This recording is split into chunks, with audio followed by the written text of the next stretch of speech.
Let me tell you why you're here. I've seen things. Oh my god. Whoa, yeah! You don't stop and look around once in a while, you could miss it. Guaranteed to jack you up. Yo, what is going on, my dudes? It's LamarStaysWeird coming to you out of sight, out of mind once again. Now, I'm going to try to keep things as fresh as I can and not try to ramble all over the place. I just got home from watching the new Renfield movie with Nicholas Hoult and Nic Cage. Two Nicks. That is awesome, man. It was, this was such a fun ride. It was way funnier and bloodier than I ever expected it to be. I had a real blast, and it looks like Nicolas Cage did as well. And that makes me really happy inside to know he got it. If you watch this movie, you can definitely tell Nicolas Cage had so much fun with this, and that's all I want for him. Lately, he's been super into obscure movies, doing all these little weird independent films or taking these weird, interesting roles. I don't know what he's on. He's on side quests now, and I love it. He's doing great. These movies that he's been doing, they're a blast, and I'm going to cover quite a few of them in the future. All right, now let's go on and talk about it. Renfield's new horror comedy movie with Nicolas Cage, Nicholas Hoult. This one is actually directed by Chris McKay, who did Lego Batman, which was another hilarious movie. That was way funnier than I ever expected it to be, and I loved Lego Batman. But it was also written by Robert Kirkman, writer of The Walking Dead, Invincible, and freaking Marvel Zombies, dude. If you guys haven't read any of these or even seen like the shows of The Walking Dead or Invincible, man, you're missing out. Marvel Zombies was a mind fuck, dude. I only read the first volume. I think I need to buy the other ones. I think I bought the second one and I just haven't read it yet. It was mental. It was great. The world that he came up with, all of that. Oh, dude, some shit happens, man. Horror Marvel is amazing, and I think it's very, very underappreciated. And Robert Kirkman, of course, did it amazingly. But it's also written by Ryan Ridley. He did Rick and Morty. That's the only thing I really know him from. There's like the main chefs in the kitchen right there. That's who we got. But I'm gonna go into a bit of a summary of the movie. I think a lot of people could kind of get it from the trailers and stuff like that. Trailers show a lot.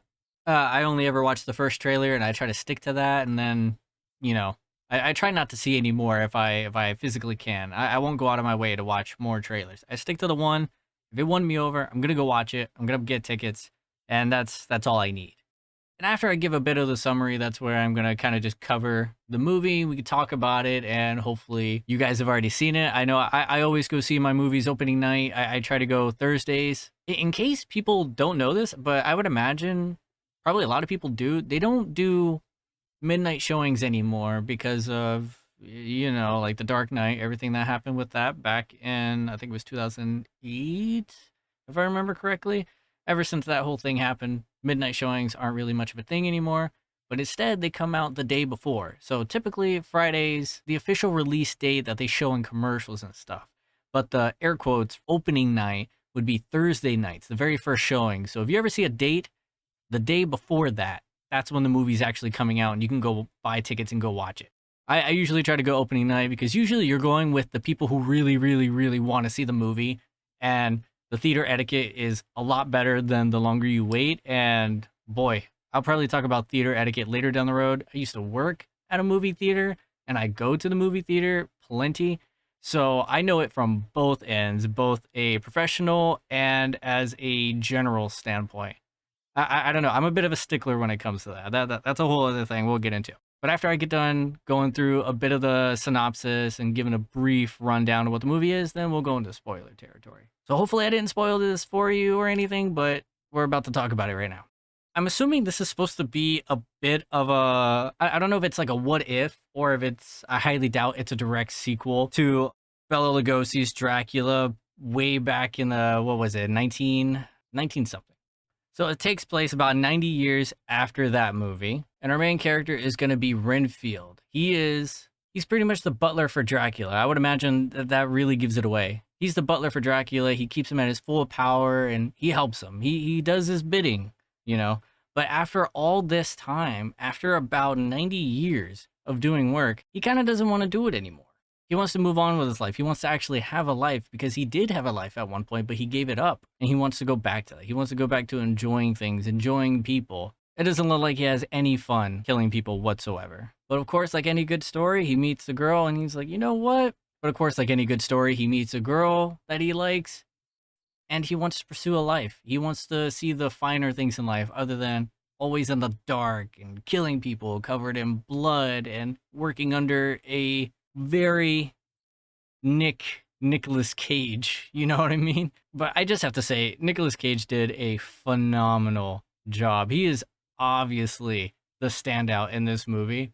And God, I can't specify enough how amazing it was to watch him play this character. I know he just had a blast. I bet he just felt like a child. Pretty much what I would want to say, he channeled a lot of the energy that you would see in Face Off. That is exactly what you got. You pretty much got Castor Troy as fucking Dracula, and it is great. And I feel like there might have been a nudge, a few nudges here and there towards Castor Troy. He lives on in us, okay? He lives on in the cinematic world in spirit. But I feel like there's not too much I can really say. That's kind of the gist of it. But spoiler-free review early in the beginning. It is super fun to watch. Anybody can enjoy this movie. My mom is not even into horror movies at all, but I really think this is something she would have loved. Everyone should just watch it. It is so funny. It's way more humor than horror. I think a lot of the horror just comes from all the blood and guts that happens, which is 10. It is a 10 out of 10. The effects are pretty wild too. There's some really nice practical effects. There's quite a bit of CGI blood, which I'm never really a fan of. But I think it fits because of how the tone of this movie was. I think it matches and it's pretty on brand. So not really a bad thing. It didn't take me out of it. You know, I knew from the beginning, oh, okay, like that's CGI blood. But it wasn't like, you have CGI blood and it's squirting everywhere. It would not squirt like that. I know that. You know, not one of those fucking nitpicky, pretentious things. You know, I don't see it like that, but it was definitely there. But I highly recommend it. Please go watch it. Support this movie. Support theaters. You know, keep it going, man. Keep cinema alive. I'm so glad we're back and booming again, all right? But now, if you haven't seen the movie, probably don't go past this point unless you just love hearing my wonderful voice. Now it's time to get in the spoiler territory. We get shown a bit of the history of what happens early on, and we get to see a bit of the distaste or the disdain that Renfield starts to feel. He's tired of bringing in people to just watch them die. But what really kicks off this movie is when a pope, I believe it's a pope, and another hunter, they find them and they entrap Dracula. And they want to expel him or whatever. It's just giant protective circle that you would see like in Supernatural or something with some sort of salt or whatever. They finally trap him in there and they're trying to plead with Renfield like, hey, you know, that you don't have to do what he says. Like, this is it. We could end this right now. He can't do anything. He can't hurt you. He can't hurt us. And then Dracula is super manipulative. Like, hey, I'm the only one that really cares about you. Pretty much saying like, you know, I love you. I did all this for you. Like, I will be there for you. The moment I'm gone, they will kill you too for the things that you've done, like that you've helped me do. And that kind of convinces him. It tugs at his heartstrings. And Renfield's thinking to himself, he really means it this time. He loves me. He sees me as a friend. And he saves him. And boy, one of the wickedest shots, and I hate that they put this in the trailer, but one of the wickedest shots, Dracula just kind of disintegrates or transforms into this fog and just goes straight through the mouth of the Pope. And ingesting all that evil just makes him explode. And it is phenomenal. That was definitely practical. And I would love to see the behind the scenes. But dude, I never thought watching a Pope explode would just blow my mind. I never knew that was something I wanted to see, but I'm glad I did. And they gave that to me. And I love that. I don't think another movie will do that. And if there is another movie that's definitely done that, please hit me up on Twitter or something with like a clip or whatever, because that's That's hilarious. That's awesome. But once Renfield breaks the circle by just sliding, it's funny, he just slides a chancla across the floor. It creates a small gap in the circle. And then that's when Dracula kills the Pope. And right before he kills the Pope's like, "We're the last hunters. Like, what are you doing? You just like doomed us all. Everyone he kills now after us is completely on you." And that definitely weighs on Renfield later down the road. He definitely thinks about that in his head when that happens. And the Pope or the priest or whatever the hell, he goes on like, "Oh, you could trust us because we're the Catholic Church." It was in the trailer, and God, dude, I have my own views on that. I'm not really gonna talk about it. I'm not gonna be a very political person, but man, that was hilarious. Especially if any of you guys know about what happened recently. There was like there was like 200 priests that got arrested for some stuff. I think it was either New York or somewhere else. Look it up, Google it. I don't know, but I definitely feel a little meh, especially as somebody who did go to Catholic school and stuff. Don't worry, Father Thomas was not a thing for me. I'm A-okay. Dracula starts fighting the Pope's right-hand man or whoever he had with him. He starts fighting the other hunter. And the other hunter just throws down the curtains and burns him and completely goes up in flames. And he tackles him and he starts killing the other guy. Renfield puts him out. And the funniest shot we see of him after he just lifts up that curtain, you could just see, I saw the resemblance of the chocolate lady. The one that was like, "Chocolate. I remember when they first invented chocolate." Like that chick. That chick, he looked just like him. He was super crispy. He was extra fucking crispy, my dude. He was crispy. Okay. And that's where it starts this whole process of them moving somewhere else and then him having to rejuvenate him all over again by him bringing more victims. But he tries to be smarter about it. They try to be very low key. Renfield decides he doesn't want to bring innocent people anymore. He just wants to bring pretty much people that deserve it. He's trying to be a little better. He's trying to have a bit of a moral compass. And it's like, all right, a little bit of character development right there. That's cool. It's a step. So he decides to listen to people's stories and in this therapy session. And if they have anybody in their life that's kind of bugging them or whatever, that he deems, that person can die. It'll be okay. And he's listening to this chick, Caitlin, talk about this guy that used to bug her. And then Renfield gets the idea, I can go find this guy. I can just take him. And what he does a whole chloroform and bottle thing. He's pulling out the early 2000s tricks, my guy. Even before that, I think he's pulling out some Dahmer type tricks, man. He has a rag that he pulls out very smoothly in these very interesting ways. Like he's slick with it. It's oddly suave the way that he does it, but he does carry a bottle of chloroform. So I mean, hey, whatever. Thing is, I want to know, does that work as fast as they show it in movies and shows? I really, really want to know that because that shit is quick in movies and shows. I don't know if it's like you get one big huff of it and then you just knock the fuck out. Like I'm very curious. I want to know what's going on there. So if anybody could tweet that at me, I would really love to know. Twitter at LamarStaysWeird, just so you know. Shout out to that right there. So he finds this guy. He's with two other dudes and they're celebrating like, "Yo, we just stole a bunch of coke from Lobo.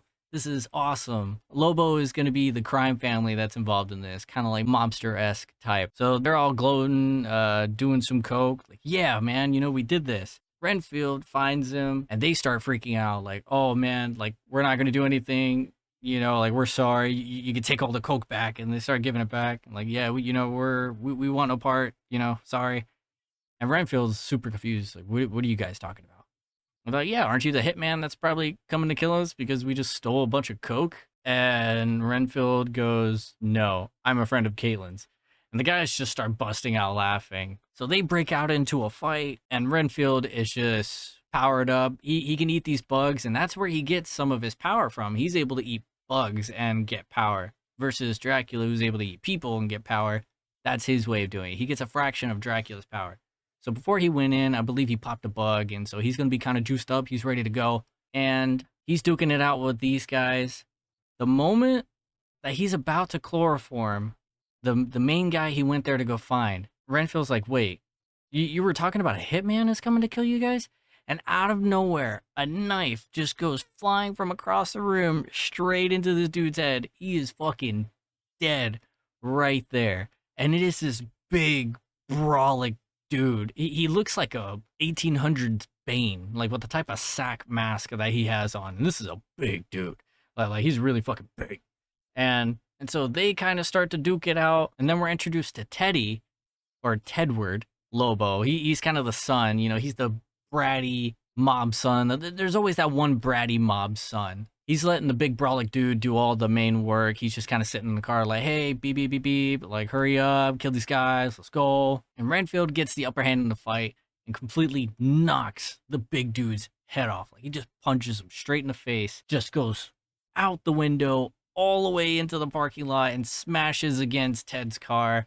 He freaks out like, what the fuck is that? Because there's like blood on the side of his car, the guy's head. He just drives off and trying to get away from the scene. He's obviously freaked the fuck out. This dude is 100% pussy.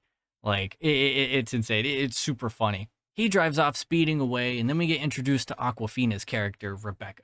She's a cop, and her dad was a cop, so she wants to be like a great cop. She wants to do more, achieve more. She wants to be part of the big crimes and stuff. But her and her partner, Chris, they're out on the streets. They're just working some DUI checkpoints, and Ted's car rolls up.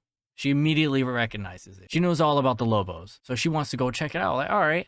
And then Ted starts freaking out. Like, wait a minute. He starts freaking out because he has a bunch of coke in the car. So he's like, damn, they're going to find it. So he starts to try to drive off. Rebecca shoots out his tires, and he gets out on foot. He just starts booking him, man. But he has a bunch of coke on him as well. So he's running and just throwing coke.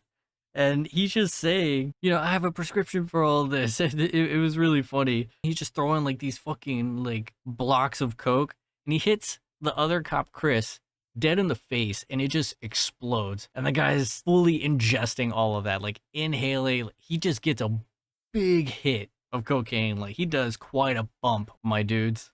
But they eventually catch him, and they take him to the station. And then we meet back up with Renfield. Renfield takes the bodies of the friends, and then he takes the body of the big brolic dude without the head, takes him back to this abandoned hospital to Dracula, to where you can try to rejuvenate more, so you can drink on him and stuff. And Nic Cage, he just starts like sucking fingers, man. Like, he takes a bite of a finger, just spits it out. Takes another bite of the middle finger, and then just immediately starts sucking it dry. And then he's like, who's that? He's like, oh, I think the guy's name was Doug. And Dracula goes, well, Doug is trash. You're feeding me trash.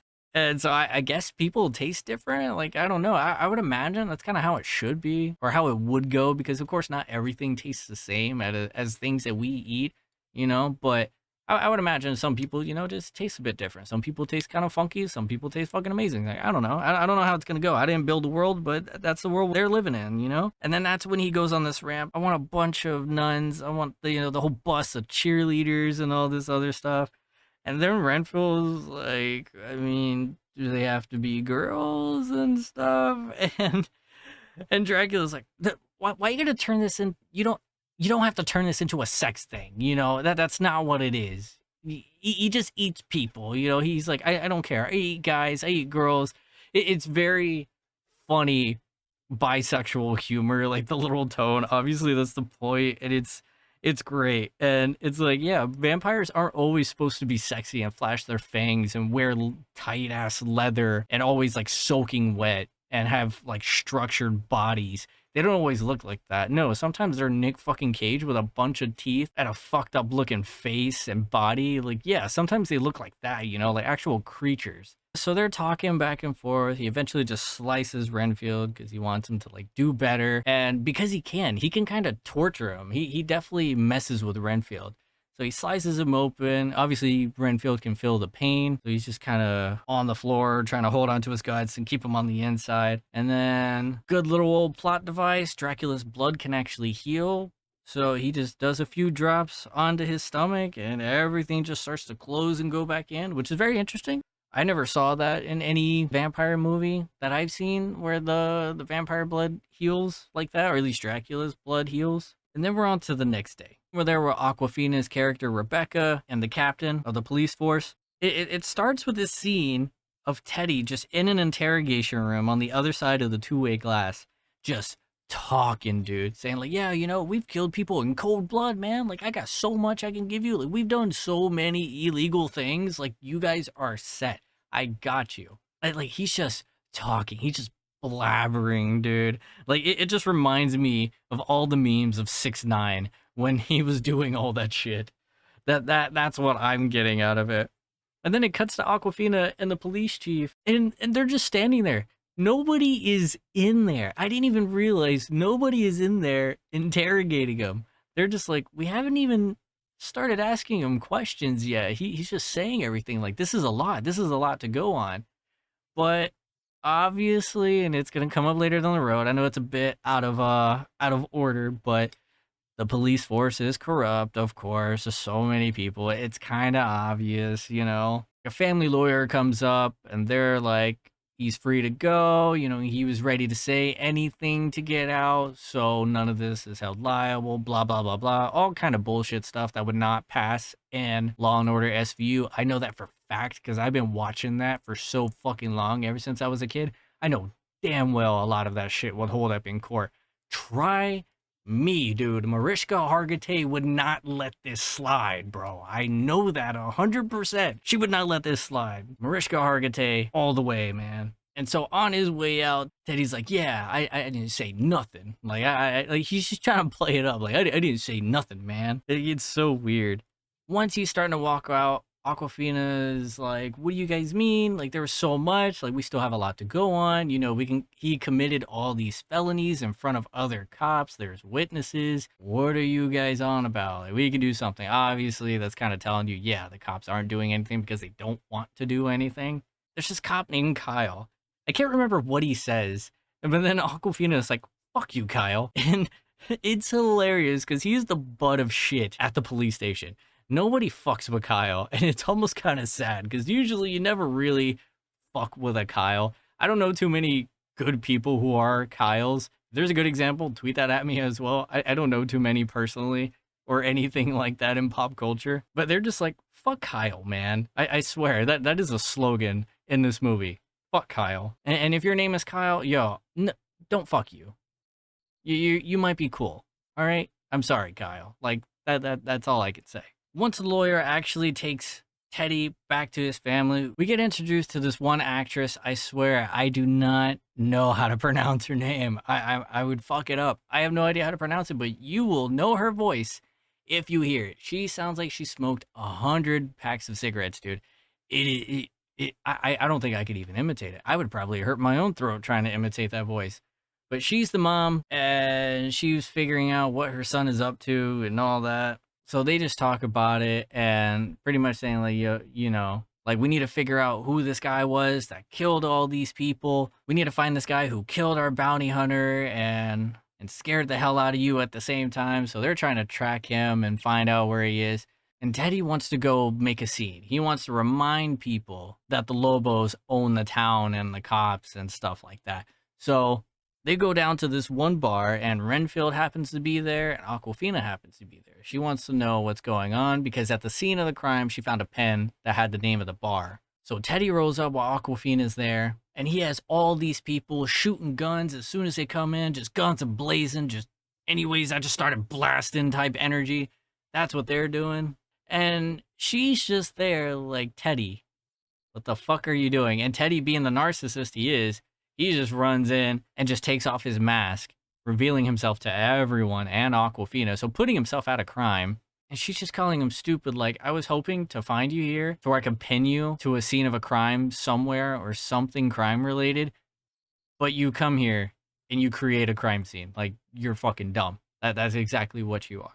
And I don't think he really gets it. He just threatens to, like, shoot her and is like, hey, either I kill you and you can die like your loyal dad that I killed and blah, blah, blah, blah.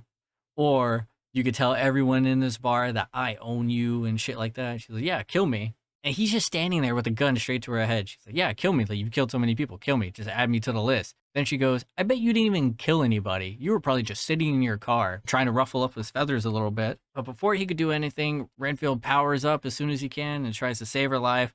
Then this fantastic bar brawl happens. Whoever choreographed this movie, the stunts, the fight coordinators, dude, They did phenomenal, man. These action scenes are top notch. Some of the best in some recent time. Really, really good shit. And this is probably gonna sound pretty fucked up, but I've always wanted to be part of a bar brawl. You know, I'm 5'6". I'm not out here just trying to pick a fight. You know, mano y mano.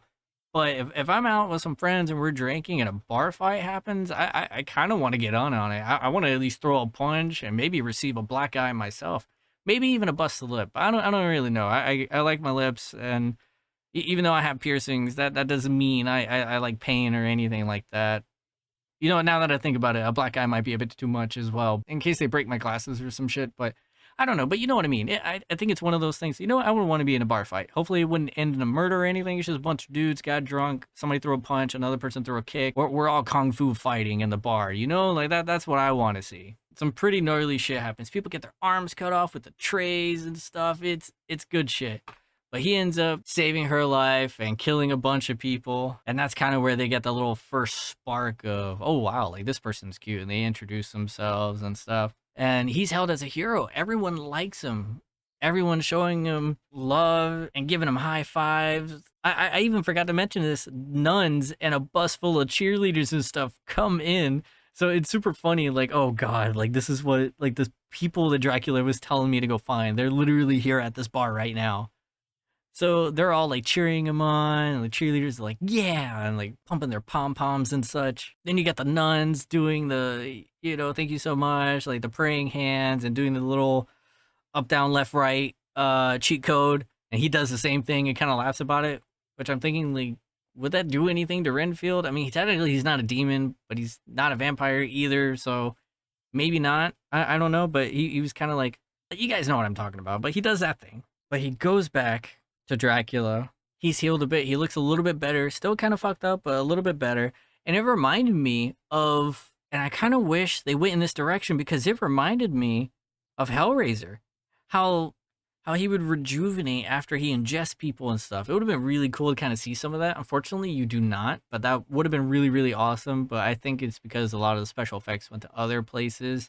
So I kind of get it, but I think that would have been really cool. And a nice little nod to Hellraiser. Hellraiser's another really good movie. One day we'll cover that one. That's a fantastic movie. But man, this is where we get Nic Cage just going all out. He's having so much fun, dude. I cannot stress enough. I'm probably going to say that so much. He has so much fun in this. Him and Renfield talk, and that's where they discuss everything. Like, yo, you know, you got to do more. I need to get full power. You know, I would love to take over the world. I want you to be a part of it. He's thinking about all that. He's thinking bigger. But they eventually go their separate ways. And Renfield goes back to another therapy session. And I just want to say the therapy, the lighting in this scene, these scenes where they have the therapy session, it reminds me of Fight Club. It has this dingy green, and it instantly reminded me of that. I don't think it's intentional or anything, or why that color scheme is the way it is. The lighting department is interesting on that choice. If anybody happens to know why, definitely tweet that at me. I don't really know, but it reminded me of Fight Club, just the sitting around. And of course, like Fight Club, there's this big dude named Bob. And he seems to be kind of a sweetheart, but he could also probably be a guy that would fuck you up. He's a tall, kind of bald, big bearded dude. This is where he talks about the toxic relationship that he really wants to get out. He finally has the chance to open up by interrupting Carol. Unfortunately, Carol couldn't get what she wanted off her chest. He just barges in and immediately takes over the circle. And she's like, all right, you know, fuck me, I guess. You know, fuck Carol. And that's when they're all trying to put in their 2 cents. Like, yeah, you know, you could do better. You know, you are enough. You know, you're codependent. You gotta learn how to be independent. You know, you gotta admit that to yourself. You want to do all these things. So they're telling him, and there's a bit of this montage of him bettering his life. You know, he gets a apartment, he gets a studio apartment, he gets new clothes, he gets a haircut, he starts taking care of himself a little bit. You know, we get a montage of that. He's living the good life. You know, he's coming up, and we love to see it. We go back to Ted and his group. And the last time that they could track him, which I don't know how they have access to this type of technology, is very interesting. And I'm glad it wasn't some automatic clicking on the keyboard for like 20 seconds straight, just click, click, click, click, click, click, click, click, click, and then saying like, oh, I'm in, like I found him, and blah, blah, blah, blah. They didn't do stuff like that. It was just like a very few clicks and, oh, hey, like facial recognition. Yeah, we found him. Last time he was caught on camera, he was headed towards this abandoned hospital. Instead, he's like, yep, let's go fuck him up. let's get quite a few people. We're going to go kill this guy. Because they suspect him of working with somebody. So they go there, and it's Dracula's lair. It's only Dracula. Renfield's off doing his own thing. And Dracula just fucks them up, man. He kills pretty much everybody except Ted. And he's like, what are you doing here? And Ted's telling him, we're looking for this dude right here. He was trying to save some innocent people. He killed some of my people. We're just trying to take him out. And Dracula, obviously upset at the idea of him trying to help innocent people. Like, why would you do that? You know? So Dracula flies off. We know he's going to go look for Renfield. And they have this psychic connection, so he kind of has an idea of where he is. And then he's met by Renfield at Renfield's apartment. And Renfield's kind of confused, and even I was confused. Kind of like, wait a minute, I know from the trailer he has to be invited in. We're kind of going by those old school rules. But because Renfield was all about live, laugh, and love, man, he was putting up posters everywhere of self-help. And then this is where it comes in. He has a welcome mat. That is so fucking clever, dude. Because he has a welcome mat, Dracula was able to just walk right in. And this is where we get a lot of the Castor Troy Dracula. The way he talks and does some of those high pitches. Like, if you watch Nicolas Cage films, you know exactly what I'm talking about. He hits some of those highs. And it is fantastic, man. This is probably my favorite scene. He's just talking and talking. And of course, he's scaring the hell out of Renfield. And then Renfield tries to stand up for himself and say, I want a better life. I'm codependent.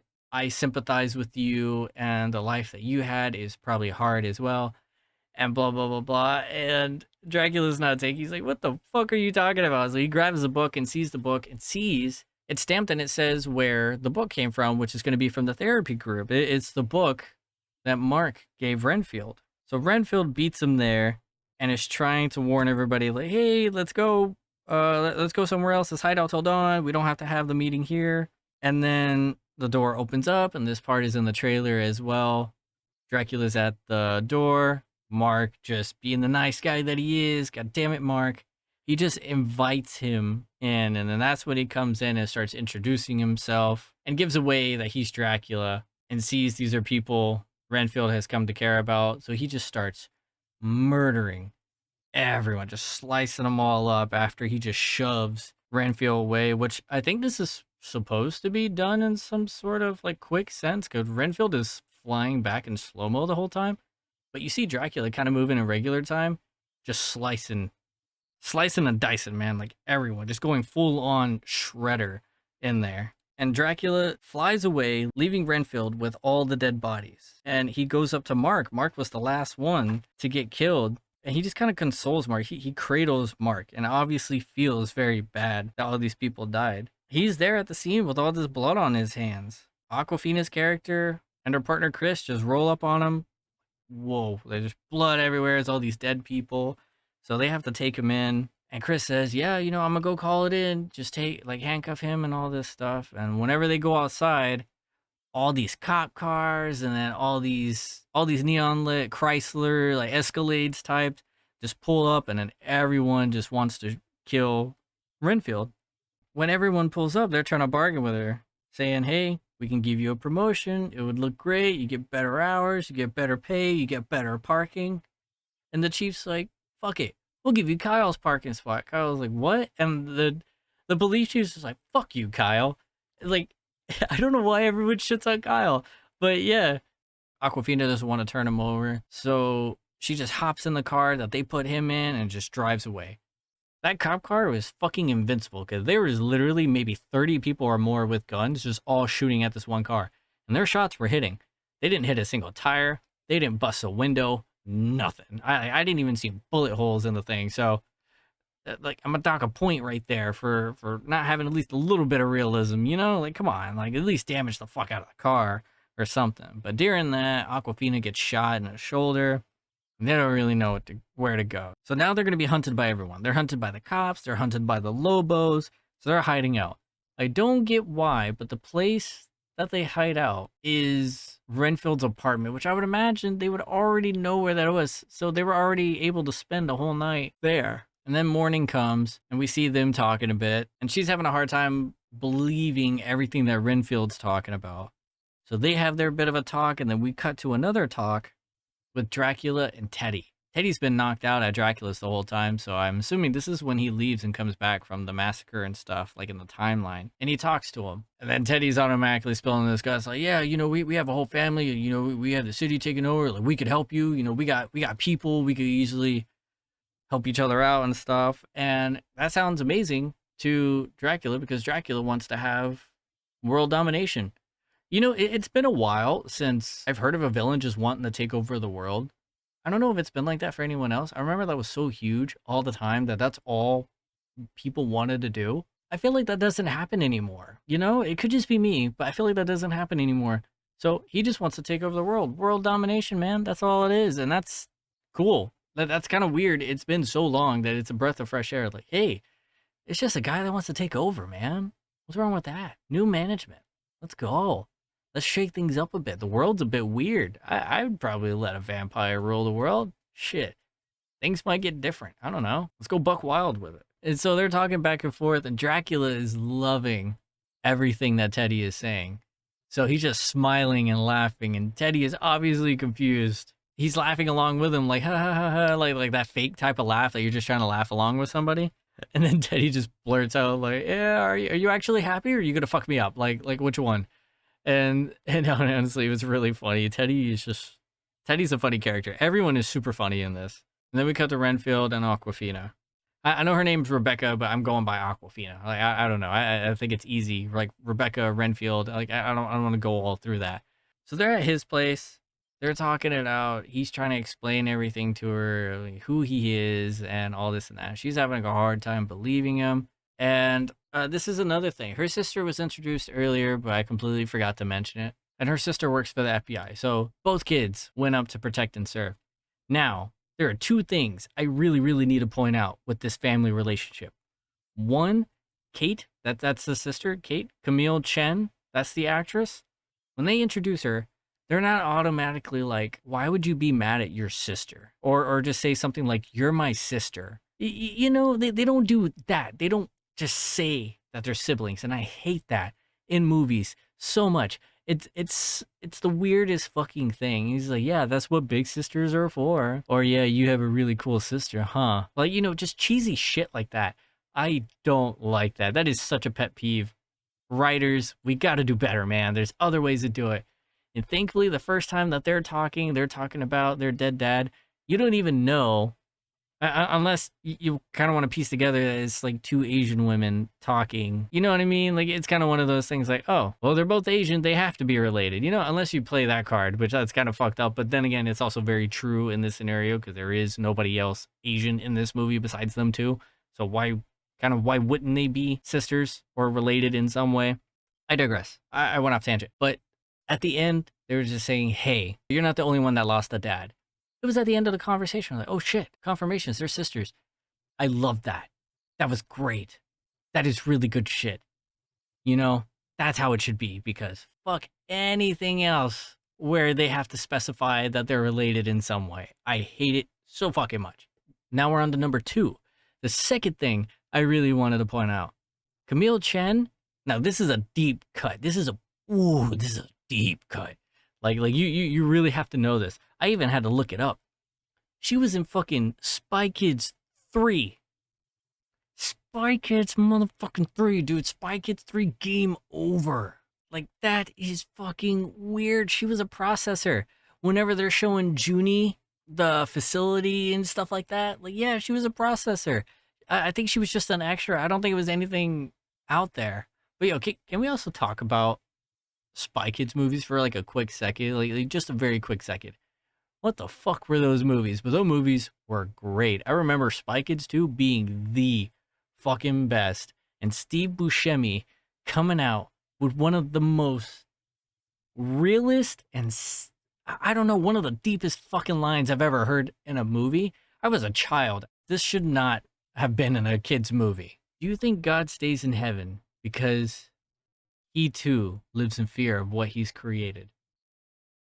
That is fucking deep, dude. Like, oh, what even, man? Why? Why is that so motherfucking deep for a kid's movie? A spy kids movie. And that's not even me even trying to say the title, just a spy movie with kids. The second one about an island of lost dreams, mythical creatures all mixed together and shit. What the fuck does something that deep have to be in this movie? It makes no sense, but god damn it, it made so much fucking sense. It's so weird. Alright.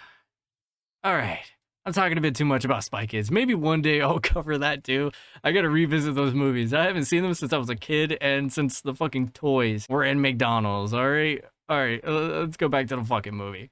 But yeah, she was in Spy Kids 3. I thought that was a very interesting fact, but we're gonna move on. She starts to believe Renfield whenever her sister calls and is like, hey, that pin that we found earlier that might have been linked to all these crimes, turns out it is linked to this serial killer. It's been around for about maybe 80 years or more.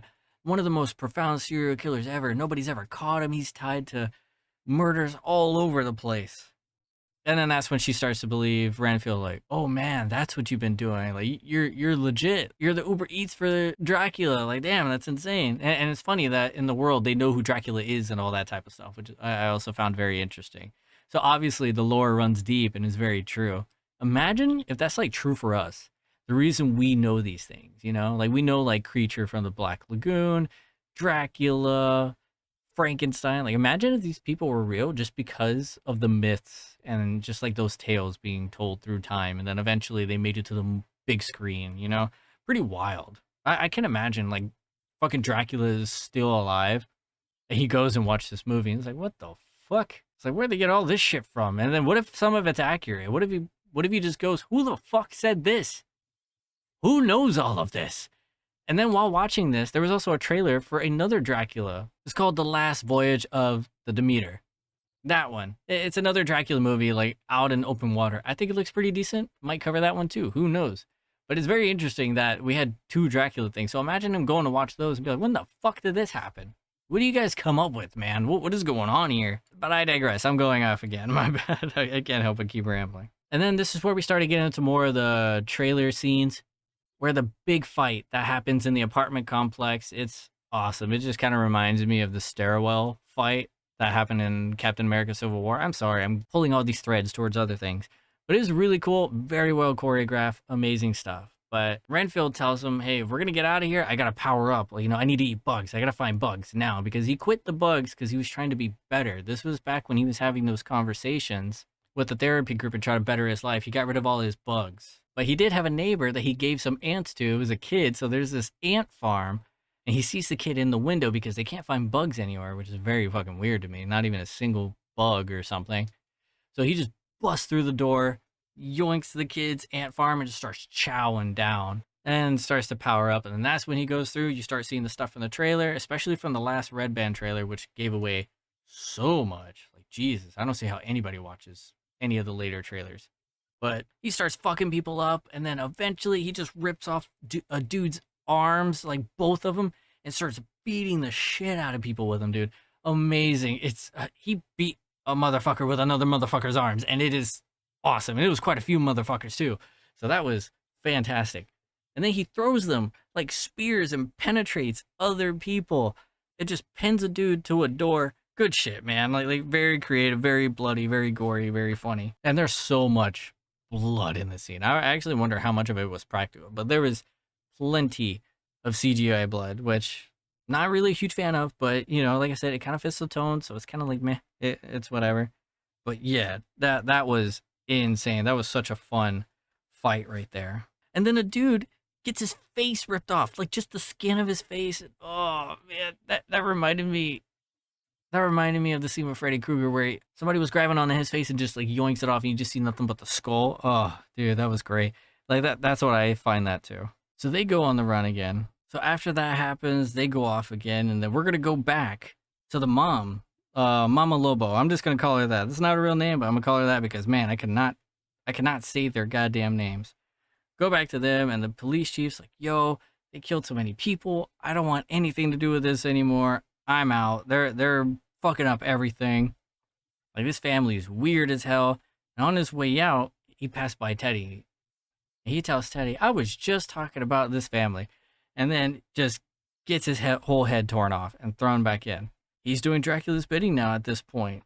And Teddy's trying to sell his mom on it. Like, yo, you're never going to believe who I brought here. And so he shuts the blinds, lets them come in. And Teddy's just like a hype man. Like, yo, it's the real fucking Dracula, man. Like, fangs and all. Like, Dracula. And she buys into all of it. Like, she firmly believes. Then again, probably because of all the shit she saw and the fact that her son just clearly took off a dude's head and finally killing people and getting his hands dirty. I think she just believes it at face value. Like, oh shit, like that's actually true. Like, wow, okay. And there's like this weird tension between it. She's automatically introducing herself and talking in such a voice like this, like, Dracula, or should I say Prince, and baby. And she kind of just lends out her hand. He kisses it and saying they have much to discuss. And and Teddy's just in the middle of this, and there's like this sexual tension. It's like, okay. So he's obviously thrown off. Like, yo, you just introduced the guy that's gonna be clapping your mom's cheeks from now on, you know. But oddly enough, they don't really develop or show any sort of romantic connection between them. I really thought they were going to, but I guess not. But we get this psychic connection one more time, and we get a two-way conversation. The Mama Lobo contacts the cop, and Dracula is mentally talking to Renfield. He's telling him, like, yo, you left your family for greed. You're nothing but a real estate lawyer, and all you wanted to do was live and have money and all this other stuff. So you left your wife and daughter. And I don't know how much of that's true. We actually didn't see it. So I can't fully say if that is legit his backstory. But obviously he did leave for greed. He was a greedy man, and that's why he went and worked for him. He was easy to convince. It was all his choice. It was all his fault. And Mama Lobo starts to tell Aquafina's character, we have your sister, and they pretty much just want Renfield dead. So it's like, yeah, you know, you guys come up here. I just want to kill Renfield, and then this could all be over. You know, they're just doing that typical supervillain stuff right there. And this is when they start to suit up in a very nice needle drop. MCR's Na Na Na Na Na plays. Great. I love it. That is fantastic. And I just think it's great because of the whole vampires, which definitely takes place in this era where they have those types of villains and goons, and then leading back to their song Vampires Never Hurt You.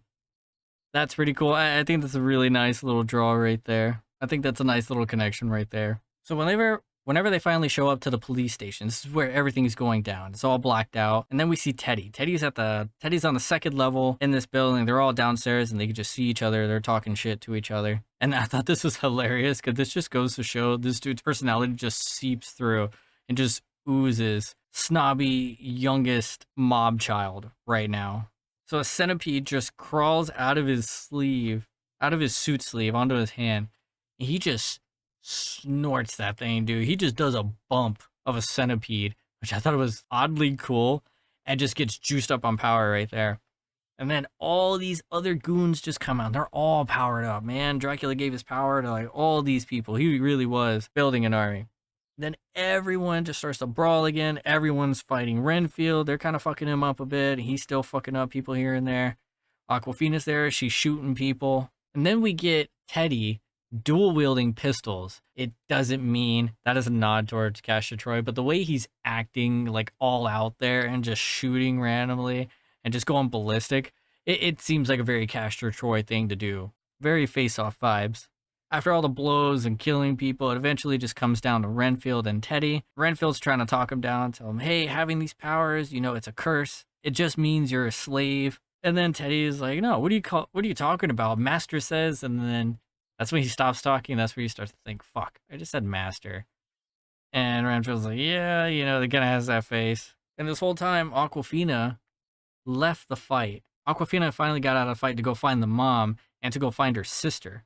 And while she's there, Dracula tries to persuade her and say, hey, you know, I could give you everything. And, you know, I can heal your sister. All you have to do is just, you know, stop what you're doing and agree to serve me and stuff like that. So that's all happening while Teddy and Renfield are going at it. And Teddy is getting this whole alpha stuff like, oh, you're just an empty husk. That's what he said. I'm full. Like, I'm great. I'm the best. And he's giving this full like alpha male energy, and it's fucking hilarious because he was such a beta way early in the beginning. He's such a pussy, but now because he has powers, he has a huge head, and he just completely kind of underestimates the situation. And Renfield, this was so great. This might be one of the best kills. I'm not entirely sure. I think my favorite kill in the movie is the whole fucking arm shish kebab thing, that was fantastic. Or maybe even the Pope dying and exploding might have been the best one. Like it's so tough. There's quite a few. I would say those are my 3 or 4, my 4 tied ones. But Teddy gets double kicked in the stomach and gets a complete X-ray shot. And you can see his insides. You could see his guts just going straight up his body to explode out of his mouth. And you also see shit just at the end of his ass just shoot out. And it's so weird. It's done like a Mortal Kombat kill scene, and it is amazing. So he just erupts from both ends, one in red, one in brown. It is so fucking funny, dude. And the people we had in the theater were great, man. Everyone was laughing. We were sitting next to this one dude that was having a great time. He was laughing at everything. It was really nice. And we were sitting next to some people that kept turning on their fucking flashlights on their phone for some reason. I don't know why. That is so annoying. But yo, please, for the love of God, have proper theater etiquette. Don't be a dick. Other people paid money. Keep it dark. Keep it quiet. Enjoy the movie, okay? Other people paid to be there. Don't be such a dick, you know? That's my only thing. I hate stuff like that. They annoy me. I give them fucking looks here and there because, like, bro, come on, man. Like, why are you going to do that? All right, going back to the movie, my bad. And we cut back to Dracula and Awkwafina's character. He's still trying to talk it out, and she seems to be buying it, or she's playing into the fact that she's buying it, so she gets close to him and kind of share a bit of a hug. But she clicks the lever to lift up the shades to burn him one more time. And it does burn him a bit. And so he flies off and is following Renfield. He's pretty much chasing Renfield and Awkwafina out the rooms. He's kind of leading them because of all these bats. He's kind of like pushing them in a way, just bumping into them, leading him to the next dark room. And it completely just knocks down. Like, whenever he flies out, he completely knocks down the mom. Like, she goes down. Hard as a tree. Man, she really gets the clothesline from hell right there. And Renfield gets incapacitated a little bit. Now it's just down to Dracula and Rebecca. He's just kind of talking shit to her. Talking about, oh, you know, you threw away a good thing and all this. And so he just decides, you know what? I'm going to kill you myself. I'm going to eat you. Like, I got... And the whole time, he has a bunch of sharp teeth. But then this is where we see his fangs come out. And right before he's going to bite her, she shoots his foot because they're dangling right above Renfield. She shoots his foot and it bleeds. It bleeds into his mouth and that rejuvenates him. That heals him.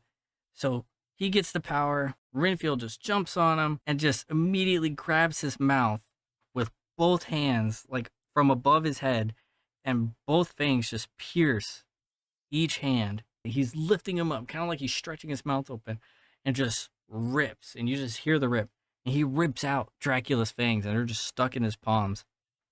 And that was gnarly. Never seen that. But then they rejuvenate in Dracula's mouth. And then Renfield starts to admit his codependence and is trying to stand up for himself and starts beating him with all these lines like, I am enough, I've had enough, and all these other self-help things while punching him. And Renfield gets off of him, and Dracula's going to charge at him one more time. But then it turns out Awkwafina put up a protection circle.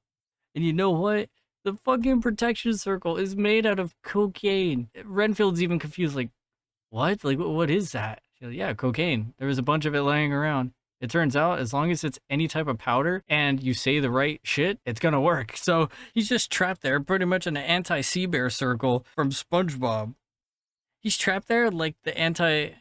And then in the most Nicolas Cage thing, he just like starts slowly raising up devil horns with his hands, and then just like, hail Satan. Like, I can't do it, but that very Nicolas Cage like high pitch thing, oh dude, it's so great. He overacts in this movie, but it works. It's so good. It fits so well, man. I feel like this is pretty much iconic, having Nicolas Cage play Dracula. It's so fucking great. And so they realize they're surrounded by all these weapons, supposedly a lot of different ways to kill a vampire. Obviously Renfield doesn't really know because he's only been protecting the vampire. So they got all these weapons and they just start fucking him up. They start bashing him with maces and cutting him up with a chainsaw and all this and that. And they pummel him to nothing. They mix him up with concrete and pour him into these ice cube trays and turn him into little chunks of ice cube, and they just throw him in the fucking sewers. They just pretty much flush him down the fucking toilet, and it's like, okay, maybe he'll never come back. They have no idea, but they did quite a lot. And before all of that, they bled him. They have a whole container full of Dracula's blood, and I was kind of confused, like, wait, what are they gonna do with that? And what they do, they go back, they heal the sister, and they heal the whole therapy group. That is amazing. I didn't even expect that at all. I didn't see that as a thing that was supposed to happen, and I love that though. Everyone got brought back, and you get to see everyone, and they're all having another therapy session. And Mark's like, yeah, we have to thank you so much for doing this, for saving us and bringing us back. Even though we died, we saw things, we know things that we're never going to see or unknow ever again. And he has this weird look on his face. So I don't know what the fuck Mark saw. Either he went to hell or purgatory or something. I don't know where the fuck he went. But Mark saw some shit. I think he's going to need to be in a therapy group besides leading a therapy group. But hey, he did his thing, and they're all happy now and living a life. And it just kind of goes happily ever after from there. Renfield is off to go have the life that he really, really wants to have. But man, that's pretty much the movie right there. It was so much fun. I had a blast. My girlfriend and I went and watched it opening night. It's opening night when I'm recording this. It'll probably be out the next day. I'm not entirely sure, but if you guys haven't seen it, please go watch it. It's so great, man. Nic Cage is something else, dude. He really, really is. But it's almost midnight. I gotta go to sleep, but not before I give you guys another fortune cookie saying, man. And here we are. Make the big decisions, and the little decisions will make themselves. Do with that what you will, my dudes. And until next time, be excellent, be kind, subscribe to the podcast.